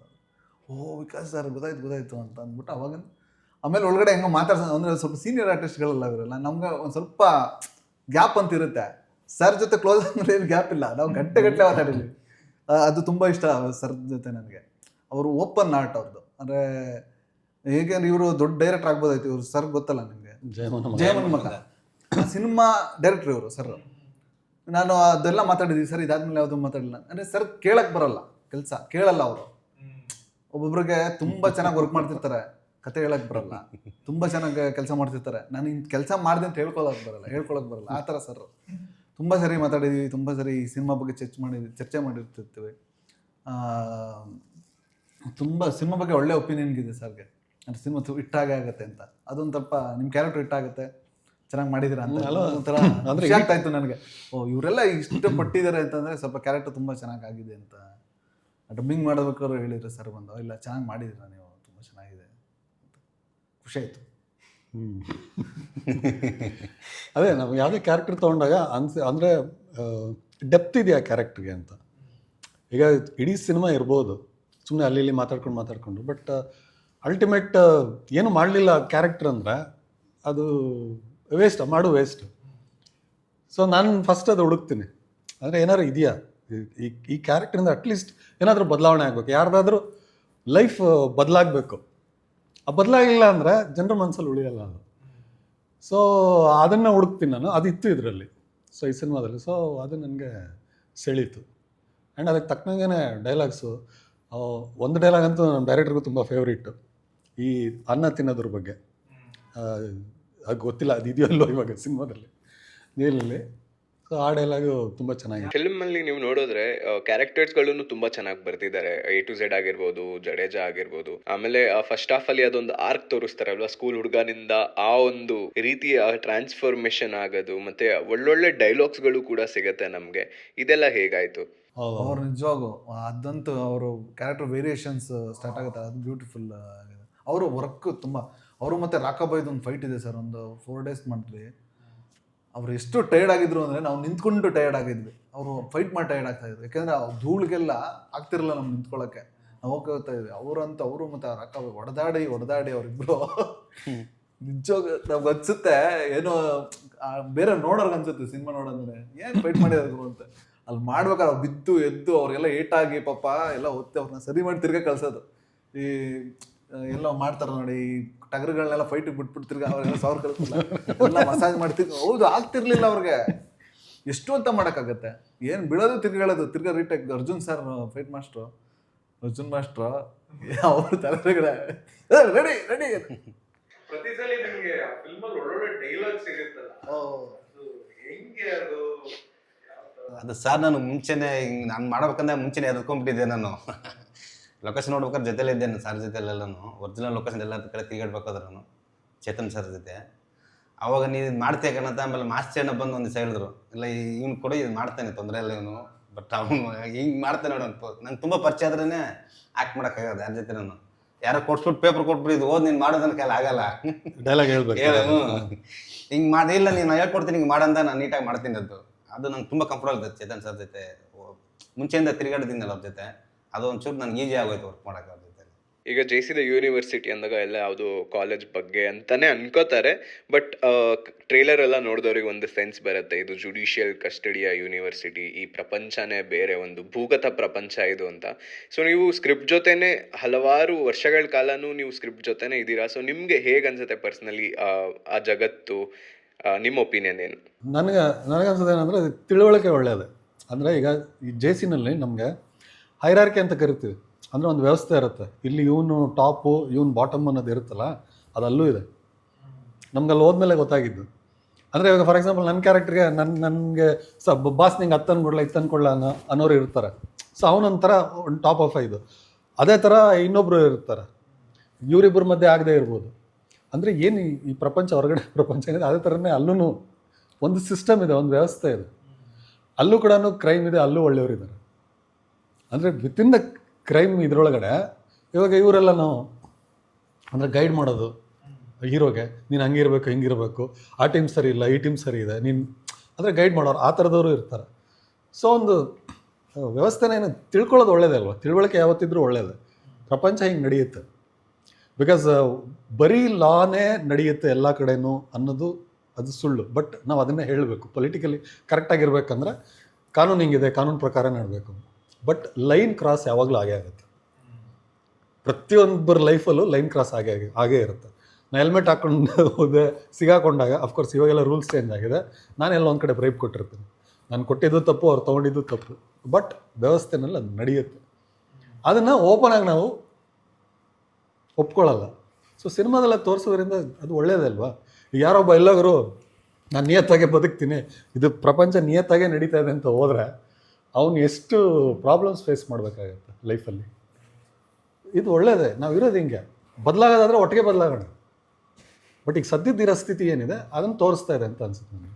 ನಂಗೆ ಆಲ್ಮೋಸ್ಟ್ ದುನಿಯಾ ಸೂರಿ ಸಿನಿಮಾಗಳಲ್ಲಿ ನನಗೆ ಅದೇ ಫೀಲ್ ಆಗ್ತಾ ಇದ್ದಿದ್ದು. ಕರೆಕ್ಟ್ ಹಿಂಗಿದೆ, ಓಕೆ ಬೇಡ ಎಲ್ಲೆಲ್ಲ ಹೋಗುತ್ತೆ. ಬಟ್ ವ್ಯವಸ್ಥೆ ಏನಿದೆ ಅದು ಸಿನಿಮಾ ಮುಖಾಂತರ ತಿಳ್ಕೊಳ್ಳೋದು ಯಾವತ್ತೂ ಒಳ್ಳೆಯದು. ಆಮೇಲೆ ಆಲ್ಮೋಸ್ಟ್ ಈಗ ಎಲ್ಲ ಜೈಲಲ್ಲಿ ಬಂತಲ್ಲ ಸರ್, ಏನು ನಡೀತಾ ಇದೆ ಅನ್ನೋದೇ ಬಂತು. ಎಲ್ಲ ಜೈಲೇ ನ್ಯೂಸ್ಗಳು ಅದೇ, ಆ ಜೈಲಲ್ಲಿ ಇದಂತೆ, ಈ ಜೈಲಲ್ಲಿ ಪಾರ್ಟಿ ಅಂತೆ ಅಂತ ಬರ್ತಾ ಇದೆ. ಈಗ ಜೈಲು ಮತ್ತು ಆಚೆನೂ ಏನು ದೊಡ್ಡದು ವ್ಯತ್ಯಾಸ ಏನಿಲ್ಲ, ಎಲ್ಲ ಒಂದೇ ಇದೆ. ಇಲ್ಲೂ ಅದೇ ನಡೀತಾ ಇದೆ, ಅಲ್ಲೂ ಆರಾಮಾಗಿರ್ತಾರೆ ಅಷ್ಟೇ. ಅಲ್ಲಿ ಆಚೆ ಬರುವಂಗಿಲ್ಲ. ಅಲ್ಲೊಂದು ದೊಡ್ಡ ಏರಿಯಾನೇ ಇದೆ, ಏರಿಯಾ ಒಳಗಡೆ ಇರ್ಬೇಕಷ್ಟೇ, ನೀನು ಆಚೆ ಬರುವಂಗಿಲ್ಲ. ಈಗ ಫಾರ್ ಎಕ್ಸಾಂಪಲ್ ಈಗ ಸೆಕ್ಷುವಲ್ ಕ್ರೈಮ್ ನಡೀತು ಅಂತ ಇಟ್ಕೊಳ್ಳಿ ಜೈಲಲ್ಲಿ, ನಾವು ಏನು ತೋರ್ಸಂಗೆ ಇಲ್ಲ ಅಂದರೆ ಜನಕ್ಕೆ ಹೆಂಗೆ ಗೊತ್ತಾಗತ್ತೆ? ಆ ಥರದ್ದೊಂದು ನಡೀತಿದೆ ಅಂತ ಗೊತ್ತಾದರೆ ತಾನೇ ಅಟ್ಲೀಸ್ಟ್ ಅದನ್ನು ಅವಾಯ್ಡ್ ಮಾಡೋದಕ್ಕೇನು ಮಾಡಿ ಅಂತ ಒಂದಷ್ಟು ವಾಯ್ಸಸ್ಗಳು ಎದ್ದೇಳೋದು. ನಾವೇನಿಲ್ಲ, ನಾವು ಕ್ರೈಮೇ ತೋರಿಸಲ್ಲಪ್ಪ, ನಾವೆಲ್ಲ ಬರೀ ಎಲ್ಲ ಚೆನ್ನಾಗಿದೆ ಅಂತಲೇ ತೋರಿಸ್ಕೊಂಡು ಹೋಗ್ತೀವಿ. ಯಾವುದು ಎಲ್ಲಿ ಹುಳುಕಾಗಿರುತ್ತೆ, ಎಲ್ಲಿ ಕೆಟ್ಟಿರುತ್ತೋ ಅದು ಹಾಗೆ ಇರುತ್ತೆ. ಇಲ್ಲ, ನಮಗೂ ಅಷ್ಟು ಗೊತ್ತಿರಲಿಲ್ಲ. ಸಿನಿಮಾ ನಾವು ಮಾಡಾದ್ಮೇಲೆ ಗೊತ್ತಾಯ್ತು ಇಷ್ಟೊಂದೆಲ್ಲ ಇದೆಯಾ ಅಲ್ಲಿ ಅಂತ ಗೊತ್ತಾಗಿದ್ದು. ಇಲ್ಲ, ಅಲ್ಲಿ ನಾವು ಶೂಟಿಂಗ್ ಮಾಡಾಗಲೂ ಒಂದಷ್ಟು ಜನ ಬಂದಿದ್ರು, ಆ ಜೈಲಿದ್ದವರು ಬಂದಿದ್ರು. ಸುಳ್ಳಲ್ಲ, ಇದು ಸತ್ಯ ಇದು. ಬಂದಿದ್ರು, ನಾವು ನಮ್ಮದು ಕಾಸ್ಟ್ಯೂಮ್ ಇಟ್ಕೊಳ್ಳೋಕ್ಕೆ ಮತ್ತು ಒಂದು ಬ್ಯಾರಕ್ಕೆ ಕೊಟ್ಟಿದ್ರು, ಒಂದು ಸುಮಾರು ಒಂದು 20x50. ಬಟ್ ಅಲ್ಲಿ ಟೇಬಲ್ಗಳು, ಹಳೆ ಟೇಬಲ್ಗಳು ಹಂಗೆ ಬಿದ್ದಿದ್ವು. ಅವ್ರು ಬಂದು ಇದು ಹೇಳಿದ್ರು, ನಾನು 2 ವರ್ಷ ಇದ್ದೆ ನೋಡಿ, ಈ ಟೇಬಲ್ ನಾನು ನನ್ನ ಫೋನ್ ಇಟ್ಟಿದ್ದೆ ಅಂತ ಪ್ರಾಮಿಸ್ ಇದು. ಹೌದೌದು, ಕೇಳಿ ಇಲ್ಲೇ ಫೋನ್ ಇಟ್ಟಿದ್ದೆ, ಇದೇ ಹೆಂಗಿಟ್ರಿ ಅಂತ ಕೇಳಿದೆ ನಾನು. ಅವ್ನು ಓಪನ್ ಮಾಡಿ ತೋರಿಸಿದ್ರು ಅವರು. ಪ್ರಾಮಿಸ್ ನಿಜವಾಗೂ ಸರ್, ಫೋನ್ ತೋರಿಸಿಲ್ಲ. ನಾನು ಹೆಂಗ್ ಇಡ್ತಿದ್ದೆ ಆ ಫೋನ್ ಚಿಕ್ಕದು, ಅಂದ್ರೆ ಡಬ್ಬಲ್ ಇದಿರುತ್ತೆ ಟೇಬಲ್ ಮೇಲೆ, ಒಂದು ಟಾಪ್ ಇರುತ್ತಲ್ಲ ಫಸ್ಟ್, ಅದ್ರ ಕೆಳಗಡೆ ಇನ್ನೊಂದು ಬರುತ್ತಂತೆ, ಆ ಮಧ್ಯದಲ್ಲಿ ಇಟ್ಬಿಡೋದಂತೆ. ಮುಂದೆ ಮಾತ್ರ ಸಿಂಗಲ್ ಅನ್ಸುತ್ತೆ, ಒಳಗಡೆಯಿಂದ ಡಬಲ್ ಇರುತ್ತೆ, ಅದು ಗೊತ್ತಾಗಲ್ಲ. ಅಲ್ಲಿ ಇಡೋದು. ಎಷ್ಟು ಫೋನ್ ಬಚ್ಚಿಟ್ಟಿರೋರಲ್ಲಿ ಅಲ್ಲ ಅವ್ರದೆಲ್ಲ ಅಲ್ಲ ಬಚ್ಚಿಟ್ಟು ಆ ಬ್ಯಾರಕ್ನಲ್ಲಿ ಎಷ್ಟು ಜನ ಇರ್ತಾರೆ ಅವ್ರದೆಲ್ಲ ಏನು ಅಂದ್ರೆ ಜಾಸ್ತಿನೂ ಇರ್ತಿರ್ಲಿಲ್ಲ, ಒಂದ್ 2-3 ಇರ್ತದಂತ. ಎಲ್ಲರೂ ಅವರೇ ಮಾತಾಡ್ಕೊಳ್ಳೋದು ಅಷ್ಟೇ, ಫೋನ್ ಮಾತಾಡ್ಕೊಳ್ಳೋರು, ಅಲ್ಲೇ ಇಟ್ಬಿಡೋದಂತೆ. ಯಾರು ಬಂದು ಟಿವಿ ಬಿಚ್ಚಿ ಟಿವಿ ಒಳಗಡೆ ಎಲ್ಲ ಮೇಲೆ ಇಡೋದಂತ. ಅವ್ರು ಅಲ್ಲಿ ಲೋಕಲ್ ಇದ್ದು ಅವರಲ್ಲೇ ಸಜಾ ಬಂದಿದ್ದಾರೆ ನಮ್ಮ ಸಿನಿಮಾ. ಇದೇ ಬ್ಯಾರಕ್ ನಂದು, ಹಂಗಾಗಿ ಗೊತ್ತಾಗಿದೆ. ಕೇಳಿದೆ ಆಮೇಲೆ ಇಲ್ಲೆಲ್ಲ ಅಂಗಡಿಗಳು ಇತ್ತು, ಇಲ್ಲಿ ಚಿಕ್ಕದೊಂದು ಅಂಗಡಿ ಯಾರ ತಂದು ಅವ್ನು ಮಾರ್ಕೊಳ್ಳೋಣ, ಅದು ನನಗೆ ಗೊತ್ತಿರಲಿಲ್ಲ. ಕೈದಿಗಳು ಬರ್ತಾರಲ್ಲ ಸರ್, ಅವ್ರು ಮಾರ್ತಾ ಇದ್ರು ಅಂತದೆಲ್ಲ, ಅದನ್ನು ಹೇಳಿದ್ರು. ಯು ಕ್ಯಾನ್ ಬೈ, ಒಳಗಡೆ ಅದು ಒಂದು ಎಕಾನಮಿ ತರ. ನಿಮ್ ಪಾನ್ ಪರಾಕು ಅವೆಲ್ಲ ಏನ್ ಇವು ಎಲ್ಲ ಸಿಗುತ್ತೆ, ಆರಾಮ್ ಸಿಗುತ್ತೆ, ಸಿಗರೇಟ್ ಎಲ್ಲ ಸಿಗುತ್ತೆ, ಎಲ್ಲ ಸಿಗ್ತಿತ್ತು. ಅಂದ್ರೆ ಏನ್ ದುಡಿತಾರೆ, ಅದೇನೋ ವರ್ಕ್ ಮಾಡ್ತಾರೆ ಕಾರ್ಪೆಂಟ್ರಿ, ಅವ್ರು ಹೇಳಿದ್ದು. ಸೊ ಆ ದುಡ್ಡಲ್ಲಿ ಅವ್ರು ತಗೋಬಹುದು ಅಲ್ಲಿ ಏನ್ ಬೇಕು. ನಮ್ಗೆ ಆಶ್ಚರ್ಯದಿಂದ, ಯಾಕೆ ನಾವು ಹೋಗ್ಲೇ ಇಲ್ವಲ್ಲ, ಆಶ್ಚರ್ಯದಿಂದ ನೋಡಿದ್ರು, ಹೌದು ಹಿಂಗೆಲ್ಲ ಹೆಂಗ್ ಮಾಡ್ತಿದ್ರಿ ಈಗೆಲ್ಲ ಅಂತ. ಏಪ್ಪ ನನಗೆ ಅದು ಖುಷಿಯಾಗಿದೆ. ಅಂದರೆ ತುಂಬ ರಿಸರ್ಚ್ ಮಾಡಿದ್ದಾರೆ ನಮ್ಮ ಡೈರೆಕ್ಟ್ರು, ಸಿಕ್ಕಾಪಟ್ಟೆ ಪಿನ್ ಟು ಪಿನ್ ಒಳಗಡೆ ಏನೇನು ನಡೆಯುತ್ತೆ ಅನ್ನೋದು. ಐ ಥಿಂಕ್ ಇದು ಒಂದು ಸಿನಿಮಾ ಅಲ್ಲ, ಒಂದು 10 ಸಿನಿಮಾಗಾಗಷ್ಟು ಇದೆ ಮೆಟೀರಿಯಲ್ ಅವ್ರ ಹತ್ರ, ಒಳಗಡೆ ಏನು ನಡೆಯುತ್ತೆ ಅಂತ. ನನ್ನೊಂದು ಕ್ಯೂರಿಯಾಸಿಟಿ ಒಂದು ಪ್ರಶ್ನೆ ಇದೆ. ಅಕಸ್ಮಾತ್ ನೀವು 3 ಜನನ ಜೇಸಿಗೆ ಯಾರು ಎಳ್ಕೊಂಡು ಹೋಗೋದಾದ್ರೆ ಯಾವ ಕಾರಣಕ್ಕೆ ಎಳ್ಕೊಂಡು ಹೋಗಲ್ಲ ಅಲ್ವಾ? ಬಟ್ ನೀವು ಜೈಲಿಗೆ ಹೋಗ್ಬೋದು ಅಂದ್ರೆ ಯಾವ ಕಾರಣದಿಂದ ಹೋಗ್ಬೋದು ಅಂತ ಅನ್ಸುತ್ತೆ? ಅಂದ್ರೆ ಬೆಸ್ಟ್ ಅಂತ ನನಗನ್ಸುತ್ತೆ ಫೈನಾನ್ಷಿಯಲ್ ಕ್ರೈಮ್ಗೆ ಹೇಳ್ಕೊಂಡು ಹೋದ್ರೆ ದುಡ್ಡು ಬಂದಿರುತ್ತೆ, ಎಕ್ಸ್ಪೀರಿಯನ್ಸು ಸಿಗುತ್ತೆ. ಮಲ್ಲಣ್ಣ ನಾನೇ ಹೇಳ್ಬಿಡ್ತೀನಿ, ಮಲ್ಲಣ್ಣ ಜಾಸ್ತಿ ಅಲ್ಲಿ ಎಂಟರ್ಟೈನ್ಮೆಂಟ್ ಕೊಡಕ್ಕೆ ಯಾರು ಇಲ್ಲ. ನೀವ್ ಹೇಳಿ ಏನಕ್ಕೆ ಜೈಲಿಗೆ ಕರ್ಕೊಂಡು? ನಾನು 10 ಜನಕ್ಕೆ ಹೊಡೆದು ಹೋಗ್ಬಿಡೋಣ. ನಾನು ತುಂಬ ಜೀವನ ನೋಡಿದ್ದೀನಿ ಸರ್. ನಾನು ದೊಡ್ಡ ಮನೆ ಹುಡುಗ ಶೂಟ್ ಮಾಡ್ಬೇಕಾದ್ರೆ ಹೌದು, ಇದೊಂದು ಎಕ್ಸ್ಪೀರಿಯನ್ಸ್. ಉಮೇಶ್ ಉಮೇಶ್ ರೆಡ್ಡಿ ಸರ್ ನನಗೆ ಗೊತ್ತಿಲ್ಲ ಅವ್ರು ದೊಡ್ಡ ಇದಂತ. ಒಳಗಡೆ ಎಲ್ಲ ನಾನು ನನಗೆ ಮ್ಯಾನೇಜರ್ ಹೇಳಿದ್ರು, ನಮ್ಮವ್ರು ಯಾರು ಪರಿಚಯ ನಿಂತ್ಕೊಂಡು ಪೊಲೀಸರಿಗೆ ಹೇಳು ಜೈಲು ಒಳಗಡೆ ಒಬ್ಬೊಬ್ರು ಅಂತ ಸೀಲಕ್ಕೆ ಒಳಗೆ ಕೊಟ್ಬಿಡ್ತಾರೆ. ನಾನೊಬ್ಬ ಇವು ನಮ್ಮವ್ರು ಅಂತ ಹೇಳ್ಬಿಟ್ಟು ಪ್ರಾಪರ್ಟಿ ಇರುತ್ತೆ ನಮ್ಮದು, ಟೆಕ್ನಿಷಿಯನ್ ಇದೆಲ್ಲನೂ ಮೇಕಪ್ ಐಟಮು ಯೂನಿಟ್ ಇದೆಲ್ಲನೂ ಟೂಲ್ಸ್ಗಳಿರ್ತವೆ. ಅಲ್ಲೆಲ್ಲ ಒಳಗಡೆ ಎಲ್ಲನೂ ಪ್ರತಿಯೊಂದೂ ಸ್ಕ್ಯಾನ್ ಮಾಡಿ ಒಳಗೆ ಕಳಿಸ್ಬೇಕು. ನನಗೆ ಹೇಳ್ಬಿಟ್ಟಿದ್ರು, ನಾನು ಅಲ್ಲಿ ಒಬ್ಬನೊಂದು ಕಳಿಸ್ತಾ ಇದ್ದೆ. ಎಲ್ಲರೂ ಹೋಗಿ ಬಂದವರೆಲ್ಲ ಸಾಮಾನ್ಯ ಬಂದವರೆಲ್ಲ ಉಮೇಶ್ ರೆಡ್ಡಿ ಸರ್ ಇದ್ದಾರೆ, ಉಮೇಶ್ ರೆಡ್ಡಿ ಸರ್ ಇದ್ದಾರೆ ಅಂತ. ನಾನೇನು ಅನ್ಕೊಂಡು ನಾನು ಗೊತ್ತಿಲ್ಲ ಅದ್ರ ಬಗ್ಗೆ, ನಾನು ಅಷ್ಟೊಂದು ಓದ್ಕೊಂಡಿಲ್ಲ. ದೊಡ್ಡ ರೌಡಿ ಇರ್ಬೋದೇನೋ, ಅದಕ್ಕೆ ಎಲ್ಲರೂ ನೋಡಿದ್ರೆಲ್ಲ ಅಲ್ಲಿಗೆ ಹೋಗ್ತಾ ಇದಾರೆ, ಫಸ್ಟ್ ಅವ್ರು ಬೇರೆ ಬ್ಯಾರಕ್ಕೆ ಹೋಗಿ ಬರ್ತಾ ಇದಾರೆ ಅಂತ. ನಾನು ಹೋದೆ, ಅಪ್ಪು ಸರ್ ಬಂದರು. ಕೊನೆಗೆ ಅವ್ರು ಅಪ್ಪು ಸರ್ ಜೊತೆ ಹೋದೆ. ನಾನು ಹೋದಾಗ ಸರ್ ಮಾತಾಡ್ತಾರೆ, ಅಪ್ಪು ಸರ್ ಅವರು ಡಿಸ್ಕಸ್ ಮಾಡ್ತಾ ಇದ್ರು. ಮಾತಾಡ್ತಾರೆ, ಸರ್ ಮುಂದೆ ಕಥೆ ಇದೆ ಅದು. ನಾನು ಅವ್ರ ಮೇಕಪ್ ಕೇಳಿದೆ, ಏನಣ್ಣ ಇದು ಅವರು ಅಂತ.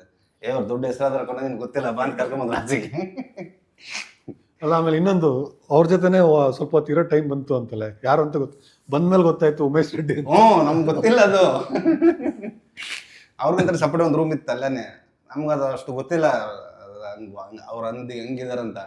ಆಮೇಲೆ ಒಂದು 2-3 ಸಲ ಮಾಡ್ದಂಗೆ ಅಲ್ಲಿ ಅಂಬರೀಷಣ್ಣ ಹುಷಾರಿಲ್ಲ, ಅಲ್ಲಿ ಬರೋಕ್ಕಾಗಲಿಲ್ಲ. ಆಮೇಲೆ ಇಂಡಿಯಲ್ ಗಜ್ಜಲ್ಗೆ ಬೆಳಗಾಂ ಹತ್ರ. ಆಮೇಲೆ ತಿರುಗಿ ವಾಪಸ್ ಮೈಸೂರು ಜೈಲ್ಗೆ ಹಾಕೊಂಡ್ರು. ಮೈಸೂರು ಜೈಲ್ ಪರ್ಮಿಷನ್ ತಗೊಂಡು ಮೈಸೂರು ಜೈಲಲ್ಲಿ ಮತ್ತೊಂದು ವಾರ ಶೂಟ್ ಮಾಡಿದ್ವಿ. ಆಲ್ಮೋಸ್ಟ್ ಕರ್ನಾಟಕದಲ್ಲಿ ಎಲ್ಲ ಬಳ್ಳಾರಿ ಜೈಲ್ ಅಂದ್ರೆ ಹೆಂಗಿರುತ್ತೆ ಎಕ್ಸ್ಪೀರಿಯನ್ಸ್. ಏನೋ ಇವ್ರು ಹೋಗಿದ್ದಾರೆ ನೋಡೋದಕ್ಕೆ, ಬಿಕಾಸ್ ಆ ಡೈರೆಕ್ಟರ್ ಅಂದ್ರೆ ಎಲ್ಲ ನೋಡ್ಬೇಕಲ್ಲ. ಅವಾಗ ಎದುರುಗಡೆ ಸಿಕ್ಕಿದ್ದಾರೆ, ಏನೋ ಮಾತಾಡಿದ್ದಾರೆ, ಬಂದಿದ್ದಾರೆ. ಆಮೇಲೆ ಅವ್ನು ಯಾರು ಆ ಥರ ಮರ್ಡರ್ಸ್ ಮಾಡಿರೋ ನಾನು ಸೇವ್ ಆಗ್ಬಿಟ್ನಲ್ಲ. ನನ್ನನ್ನು ಬಿಟ್ಟಿದ್ದಾರೆ. ಈ ಜೆ.ಸಿ ಸಿನಿಮಾಗೂ ಅಷ್ಟೇ. ಒರಿಜಿನಲ್ ನಾವು ಪರಪ್ರಮ ಜೈಲ್ಗೆ ಹೋಗ್ಬೇಕಾದ್ರೆ ಈಗ ಅಸಿಸ್ಟೆಂಟ್ ಡೈರೆಕ್ಟ್ರು, ನಾವು DOP ಎಲ್ಲ ಹೋಗಿದ್ವಿ. ಇವರು ಅಸಿಸ್ಟೆಂಟ್ ಡೈರೆಕ್ಟರ್ ಯಾರು ನೋಡಿಲ್ಲ, ಒಂದು 2-3 ಜನ ಒಳಗಡೆ ಹೆಂಗಿರುತ್ತೆ ಅಂತ. ಒಂದು 5 ಜನ ಪರ್ಮಿಷನ್ ಕೊಡ್ಸಿದ್ರು ನಮ್ಗೆ ಒಳಗೋಕೆ, ಡೈರೆಕ್ಟರ್ಗೆ, ನನಗೆ, DOP ಸರ್ಗೆ. ಇವ್ರು ನನ್ನೇ ಬಿಟ್ಬಿಟ್ಟು ಫೋನ್ ಇಟ್ಬಿಟ್ಟು ಓಡೋಗ್ಬಿಟ್ಟವ್ರು ಮುಂದಕ್ಕೆ. ನಮ್ಮಲ್ಲ ನಂಗೆ ಇಲ್ಲಿ ಇದ್ಬಿಟ್ಟು ನಾನು ನೋಡಿದೆ ಫಸ್ಟ್ ನೋಡಿಲ್ಲ ಅಂತ ಹೇಳ್ಬಿಟ್ಟು ಅಪ್ಪ ನೀವು ನೋಡ್ಕೊಂಡು ಹೋಗಿ ಅಂತ. ಈ ಜನರು ಜೇಸಿದ ಯೂನಿವರ್ಸಿಟಿ ಸಿನಿಮಾನ ಯಾಕೆ ಥಿಯೇಟ್ರಲ್ಲಿ ಬಂದು ನೋಡಬೇಕು ಅಂತ ಒಂದು ಹೇಳಿದ್ರೆ? ಬೇಸಿಕಲಿ ಒಂದು ಎಕ್ಸ್ಪೀರಿಯನ್ಸ್. ಅಂದರೆ ಈಗ ನಾನು ಸಿನಿಮಾ ನೋಡೋದು ಹೆಂಗೆ ಅಂದರೆ, ಈಗ ನನ್ನ ಬದುಕು ಇದಾಯಿತು, ಓಕೆ, ನಾನು ಅಲ್ಲೊಂದು ಚೂರು ಆ್ಯಕ್ಟ್ ಮಾಡ್ತೀನಿ, ಏನೋ ಒಂದು ಸ್ಕ್ರಿಪ್ಟ್ಗಳು ಮಾಡ್ತೀನಿ. ಸೊ ನನ್ನ ಲೈಫ್ ಇದು ಅಲ್ಲಿಗೆ. ಬಟ್ ಈಗ ಓಕೆ, ನಿಮ್ಮ ಲೈಫ್ ಹೆಂಗಿರ್ಬೋದು? ಈಗ ನೀವು ಇಂಟರ್ವ್ಯೂ ಮಾಡ್ತಿದ್ದೀರ, ಬಟ್ ನನಗೆ ಗೊತ್ತಿಲ್ಲ. ಬಟ್ ನಂಗೆ ಕ್ಯೂರಿಯಾಸಿಟಿ ಇರುತ್ತೆ, ನಿಮ್ಮದೇನು, ನಿಮ್ಮ ಗೋಲ್ಸ್ ಏನು ಅದು ತಿಳ್ಕೊಳ್ಳೋದು. ಸೊ ಬೇಸಿಕಲಿ ಅದೊಂದು ಕ್ಯೂರಿಯಾಸಿಟಿ. ಸೊ ನಾವು ಸಿನಿಮಾಗೆ ಹೋದಾಗ ನಾವು ಇನ್ನೊಬ್ಬರ ಲೈಫ್ನ ನಾವು ಅರ್ಥ ಮಾಡ್ಕೋತೀವಿ. ನಾನು ಊಟ ಮಾಡ್ತೀನಿ, ಅವನು ಊಟ ಮಾಡ್ತೀನಿ, ನನಗೂ ಕನಸಿದೆ, ಅವನಿಗೂ ಕನಸಿದೆ. ಸೊ ಅವನ ಕನಸನ್ನು ಅವ್ನು ಸಾಧಿಸೋದಕ್ಕೆ ಏನೇನೇನೇನು ಒದ್ದಾಡ್ತಾನೆ. ಆ್ಯಂಡ್ ಎಸ್ಪೆಷಲಿ ಕ್ರೈಮಿಗೆ ಸಿಕ್ಕಾಕೊಂಡಾಗ ಅದು ನಮ್ಗೆ ಜಾಸ್ತಿ ಆಗುತ್ತೆ. ಬಿಕಾಸ್ ನಾವೆಲ್ಲ ಸೇಫ್, ಇಲ್ಲಿರೋರೆಲ್ಲನೂ ಅಮ್ಮಮ್ಮ ಅಂದರೆ ಏನೋ ಟ್ರಾಫಿಕ್ ಇದಕ್ಕೆ ಸಿಕ್ಕಾಕೊಂಡಿರ್ಬೋದು ಪೊಲೀಸ್ ಹತ್ರ, ಬಿಟ್ಟರೆ ಜನರಲಾಗಿ ಆಗಿರಲ್ಲ. ಲಾ ಎದುರುಗಡೆ ನಮ್ಮದು ಫೇಸ್ ಆಫ್ ಆಗಿರಲ್ಲ. ಸೊ ಆ ಥರ ಆದಾಗ ಒಂದು ಸ್ಥಿತಿ ಏನಾಗುತ್ತೆ ಅನ್ನೋದು ಒಂದು ಬೇಸಿಕ್ ಕ್ಯೂರಿಯಾಸಿಟಿ ಇದ್ದೇ ಇರುತ್ತೆ. ಸೊ ಅಲ್ಲಿ ಅವ್ನು ಹೇಗೆ ನಿಭಾಯಿಸ್ದ, ಆ ಸಿಚುವೇಶನ್ಸ್ನ ಹೇಗೆ ಫೇಸ್ ಮಾಡೋದು ಅನ್ನೋದು ಎಂಥವ್ರಿಗೆ ಆಗಲಿ ಇಂಟ್ರೆಸ್ಟು ಹುಟ್ಟಿಸುತ್ತೆ. ಸೊ ಅದು ಅವ್ರಿಗೆ ಒಂದು ಎಕ್ಸ್ಪೀರಿಯನ್ಸ್ ಕೊಡುತ್ತೆ. ಅಂದರೆ ಇನ್ನೊಂದು ಲೈಫ್ ಹಿಂಗಿದೆ ನೋಡುಗರು. ಸೊ ಅದು ಜನಕ್ಕೆ ಇಷ್ಟ ಆಗುತ್ತೆ ಅಂತ ನಾನು ಅನ್ಕೋತೀನಿ. ಈ ಸಿನಿಮಾ ಒಂದು ಒಳ್ಳೆ ಎಂಟರ್ಟೈನ್ಮೆಂಟ್ ಸಿನಿಮಾ. ಅಂದರೆ ಸ್ಟಾರ್ಟಿಂಗ್ ಟು ಎಂಡ್ವರೆಗೂ ಯಾವುದೇ ಸೀನ್ ಬಂದರೂ ಕುತ್ಕೊಂಡು ಆರಾಮಾಗಿ ಎಂಜಾಯ್ ಮಾಡ್ಕೊಂಡು ನೋಡ್ಬೋದು ಸಿನಿಮಾನ. ಅಂದರೆ ಸಿನಿಮಾ ಎಲ್ಲೂ ಲ್ಯಾಗ್ ಆಗೋದು, ಬೋರ್ ಹೊಡ್ಸೋದು, ಯಾವುದೇ ಒಂದು ಕ್ಯಾರೆಕ್ಟ್ರ್ ಬಂದರೂ ಬ್ಯೂಟಿಫುಲ್ಲಾಗಿ ಆ ಕ್ಯಾರೆಕ್ಟ್ರು ವೈಟೇಜ್ ತುಂಬ ಚೆನ್ನಾಗಿದೆ, ಆ ಕ್ಯಾರೆಕ್ಟ್ರು ತೊಗೊಂಡೋಗ್ಬಿಡುತ್ತೆ ಮುಂದೆ ಆ ಸೀನ್ನ. ಅದೊಂದಕ್ಕೆ ಸಿನಿಮಾ ನೋಡಬೇಕು. ಮತ್ತು ಜೈಲ್ದೆ ಒಳ್ಳೆ ಎಕ್ಸ್ಪೀರಿಯೆನ್ಸು. ಇನ್ನು ಆ ಪ್ರಪಂಚ ಏನು ಅಂತ ತಿಳ್ಕೊಳಕ್ಕೆ ಒಂದು ನೋಡ್ಬೋದು ಸಿನಿಮಾ ಬಂದು ನೀವು. ಎರಡನೇದಾಗಿ ಒಬ್ಬ ಕಾಲೇಜ್ ಸ್ಟೂಡೆಂಟು ಚಿಕ್ಕ ವಯಸ್ಸಲ್ಲೇ ಅವನ್ನ ಎಂಗೇಜಲ್ಲೇ ಕೋಪ ಮಾಡಿಕೊಂಡು ಅದೇನೋ ಕಾನೂನೆಲ್ಲ ಕೈಗೆ ತಗೊಂಡು ಏನೋ ಆಗಿ ಜೈಲು ಒಳಗಡೆ ಹೋದರೆ ಅವರ ಮನೇಲಿ ಸ್ಥಿತಿ ಹೆಂಗಾಗುತ್ತೆ, ಅವ್ರ ಸ್ಥಿತಿ ಏನು, ಆ ಜೈಲ್ ಪರಿಸ್ಥಿತಿ ಏನು, ಅವನ ಪರಿಸ್ಥಿತಿ ಜೈಲು ಹೆಂಗೆ, ಜೈಲಿದ್ದು ವಾತಾವರಣ ಏನು, ಅದು ತಿಳ್ಕೊಳ್ಳೋಕ್ಕೂ ಬೇಕಾದ್ರೆ ಸಿನಿಮಾ ನೋಡ್ಬೋದು. ಆಮೇಲೆ ಜನಕ್ಕೆ ಇಷ್ಟ ಆ ಥರದ್ದು ಮಾಸ್ ಎಲಿಮೆಂಟ್ಸ್, ಸುಮಾರು ಫ್ಯಾನ್ಸ್ ಇರ್ತಾರಲ್ಲ, ಫ್ಯಾನ್ ಟೈಪ್ ಆ ಆಡಿಯನ್ಸ್ಗೆ ತುಂಬ ಇದೆ. ವಿಜುವಲ್ ಆಡಿಯೋ ಅಂಥದ್ದು ತುಂಬ ಇದೆ. ಬೇಸಿಕಲಿ ಒಂದು ಅಡ್ರೆನಲಿನ್ ರಶ್ ಕೇಳುತ್ತೆ. ಸೊ ಆ ಅಡ್ರೆನಲಿನ್ ರಶ್ ಇದೆ. ಸೊ ಯೂತ್ಗಂತೂ ಡೆಫಿನೆಟ್ಲಿ ಅಟ್ರಾಕ್ಟ್ ಮಾಡುತ್ತೆ. ಹೇಳಿ, ಸಾರಿ ಕಟ್ ಮಾಡಿದ್ದಿಲ್ಲ. ಇರಲಿ ಫುಲ್ ಫ್ಯಾಮಿಲಿ ಆಡಿಯನ್ಸ್ ಎಲ್ಲ ಬಂದು ಆರಾಮ್ ಕೂತ್ ನೋಡ್ಬೋದು ಸಿನಿಮಾನ, ಆರಾಮಾಗಿ ನೋಡ್ಬೋದು. ಎಲ್ರಿಗೂ ಇಷ್ಟ ಆಗುವಂಥ ಸಿನಿಮಾ ಇದು. ಈಗ ಒಂದೇನೋ ಸಿನಿಮಾ ಮುಟ್ಟೋ ಇಲ್ಲ, ಎಲ್ಲ ಫ್ಯಾಮಿಲಿಯವರೆಲ್ಲ ಬಂದು ನೋಡ್ಬೋದು ಅಂತ ನಾನು ಹೇಳ್ತೀನಿ. ಸಿನಿಮಾ ನೋಡಿದಾಗ ಈಗ ನನ್ನ ಮಾತು ಅವ್ರಿಗೆ ಅರ್ಥ ಆಗುತ್ತೆ. ಹೌದು, ಇವರೆಲ್ಲ ಕುತ್ಕೊಂಡು ನೋಡ್ಬೋದು. ಯೂತ್ಸ್ಗೆ ಅಲ್ಲ, ಫ್ಯಾಮಿಲಿಗೂ ಇದು ಸಿನಿಮಾನು ಸೇರ್ಕೊಂಡ್ಮಾಡಿದ್ದೀವಿ. ಫ್ಯಾಮಿಲಿ ನೋಡ್ಬೋದು,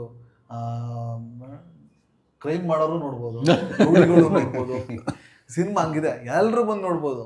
ಎಲ್ಲರಿಗೂ ಫ್ಯಾಮಿಲಿ ಅಂತ ಇದ್ದೇ ಇರುತ್ತೆ, ಮಕ್ಕಳು ಅಂತ ಇದ್ದೇ ಇರ್ತಾರೆ, ಅವ್ರ ಅಪ್ಪ ಅಮ್ಮ ಅಂತ ಇದ್ದೇ ಇರ್ತಾರೆ. ಎಲ್ಲ ಬಂದು ಆರಾಮಾಗಿ ಕೂತ್ಕೊಂಡು ನೋಡ್ಬೋದು ಸಿನಿಮಾ. ಆಮೇಲೆ ಆ ಆ್ಯಂಗಲ್ಲು ಇದೆ.